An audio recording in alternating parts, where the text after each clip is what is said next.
நான் weight loss பண்ணணும்னு try பண்ணிட்டு இருக்கேன். எனக்கு இன்ச் லாஸ் ஆகுது. நான் பழைய ட்ரெஸ் எல்லாம் எனக்கு போட முடியுது. டைட்டா இருந்த ட்ரெஸ். ஆனா என்னோட வேயிங் ஸ்கேல்ல வெயிட்ல என்னோட கேஜிஸ் குறையல. நம்பர் குறைய மாட்டேங்குது அப்படின்னு சொல்லிட்டு நெறைய பேர் கவலைப்படுவாங்க. ஸோ இது நீங்க கவலைப்பட வேண்டிய விஷயமே இல்ல. நீங்க ரைட் வேல வெயிட் லாஸ் பண்றீங்கன்னு அர்த்தம்.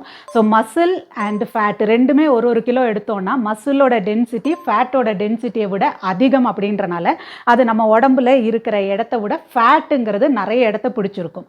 ஸோ உங்களுக்கு இன்ச் லாஸ் ஆகுது அப்படின்னா நீங்கள் ஓவரால் பாடியில் ஃபேட்டை லூஸ் பண்ணுறீங்கன்னு தான் அர்த்தம். அதுதான் சரியான வழி, சரியான வே ஆஃப் வெயிட் லாஸும் கூட.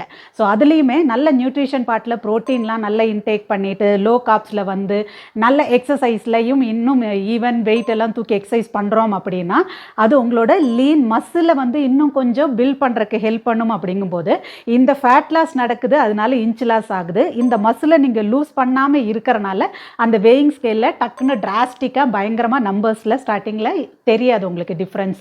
ஸோ அது ஸ்டெப் பை ஸ்டெப்பாக ஃபஸ்ட்டு இன்ச் லாஸ் நடந்து அதுக்கப்புறமா கொஞ்சமாக ஒரு ஃபேட் லாஸில் நம்பர்ஸ் கேஜிஸ் குறைஞ்சாலும் அது உங்களோட நல்ல correct way of weight loss தான். ஸோ அதனால இன்ச் லாஸுக்கு வருத்தப்படாதீங்க, சந்தோஷப்படுங்க. இதே மாதிரி நிறைய வீடியோஸ்க்கு என்னைய ஃபாலோ பண்ணுங்கள்.